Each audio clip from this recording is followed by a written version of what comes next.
Are there things about gasoline prices separate from, let's say, meat and all of the things that we see at the grocery store? They're all going up at a little bit different levels.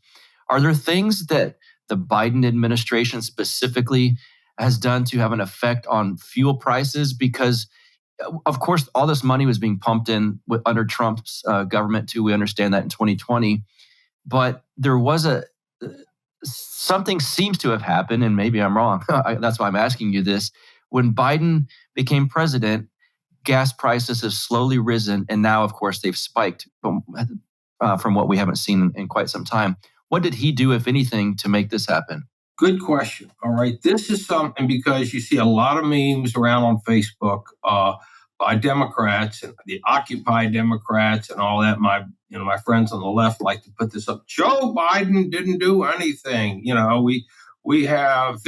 There are thousands of leases that oil companies are not even pursuing.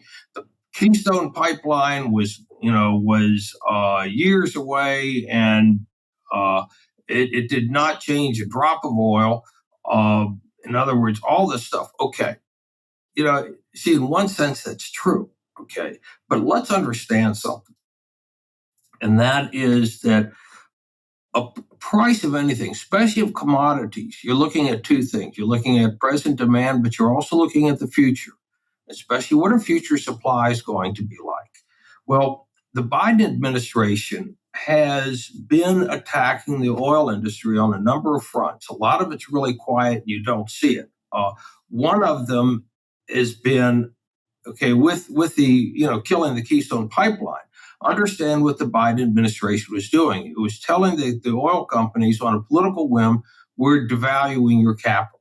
So all that expense, all the plant, everything, just that the billions of dollars spent, just all right, value goes to nothing. Okay, that has a real effect. Okay, and also that they have made it clear that they want the oil and gas industries to be destroyed. They do not want them. They believe them to be illegitimate. The Securities and Exchange Commission is working with activists to make sure that to starve the oil and gas industry of capital. You have banks that are refusing to lend to that because it's now green investments. It's these so-called sustainable and green investments. I forget what they call them, but that it's this whole notion. Okay, and now you're getting into the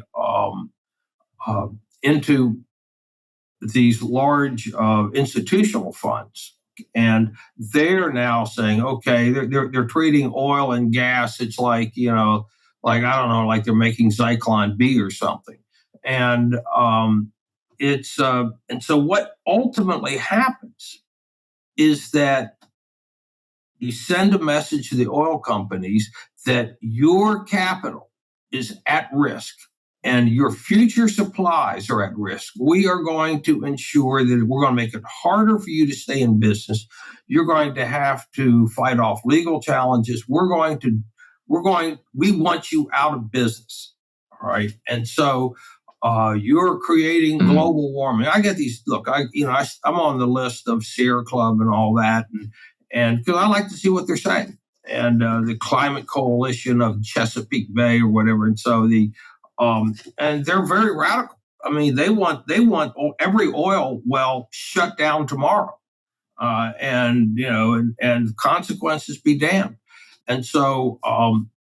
And you see, Pete Buttigieg say, "Well, you just ought to go out and buy electric cars," and let you think, okay, let them eat cake. This is very much a let them eat cake attitude, because who needs these fuels the most? It's not the wealthy people, not the billionaires who can buy their $150,000 Teslas. It's the regular people.